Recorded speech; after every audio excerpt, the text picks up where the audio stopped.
మనము పరిశుద్ధాత్మ బాప్తిస్మము పొందామని తెలుసుకుంట ఎలా? క్రైస్తవులమైన మనందరికీ అవసరమైనది పరిశుద్ధాత్మ బాప్తిస్మము.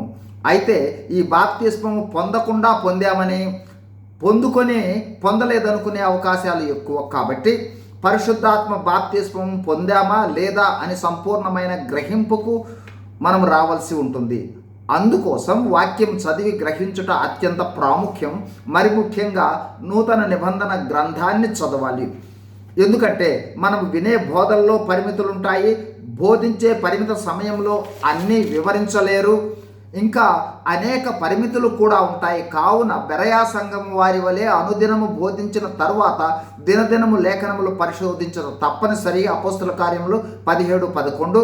బైబిల్ చదివేటప్పుడు పరిశుద్ధాత్మ సహాయం కోరుట, ప్రార్థన తప్పనిసరిగా కలిగి ఉండాలి. 1.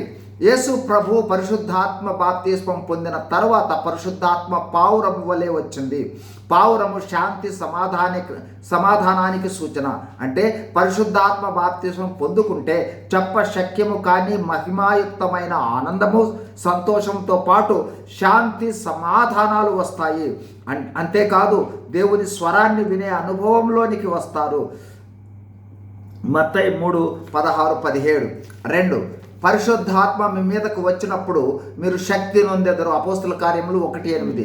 పరిశుద్ధాత్మ బాప్తిస్మం పొందితే దేవుని జీవము ఆత్మరూపంలో మనలో ప్రవేశించట వలన దేవుని శక్తితో నింపబడి మనము శక్తి కలిగిన కార్యాలు చేసేవాళ్ళముగా, ధైర్యంగా చేసేవాళ్ళంగా ఉంటాము. 3. పరలోక సంబంధమైన దేవుని విషయాలకే ప్రాధాన్యత ఇస్తాము. శరీర లోక ప్రాధాన్యతలు తగ్గిపోతాయి. 4. పరిశుద్ధాత్మ బాప్తిస్మం పొందిన వారు భాషలు మాట్లాడుట, ప్రవచించుట జరుగుతుంది. అపోస్తుల కార్యములు 19:6.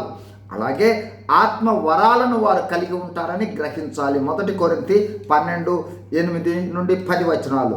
వీటిలో ఏది ఉన్నను పరిశుద్ధాత్మ బాప్తిస్మం పొందినట్లే అనే గ్రహింపులోకి రావాలి. 5. రోమా 5:5 ప్రకారం పరిశుద్ధాత్మ బాప్తిస్మం వల్ల దేవుని ప్రేమ మనలో కృమ్మరించబడుతుంది. అంటే ప్రేమ ఒకటిగా గల ఆత్మ ఫలాలు 9 ఫలించేవారుగా ఉంటారు. గలతీ 5:22. 6. మార్కు సువార్త 16:16లో చెప్పినట్లు దయ్యాలను వెళ్ళగొడతారు, భాషలు మాట్లాడతారు, పాములను ఎత్తి పట్టుకుంటారు, మరణకరమైనది ఏది త్రాగినను వారికి హాని చేయదు, రోగుల మీద చేతులు ఉంచితే రోగులు స్వస్థత పొందుతారు.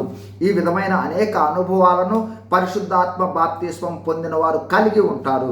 పరిశుద్ధాత్మ బాప్తిస్మం అంటే పరిశుద్ధాత్మలో ముంచబడిన అనుభవము లేదా పరిశుద్ధాత్మతో తడిసి ముద్దైన అనుభవము. God bless you. Thank you.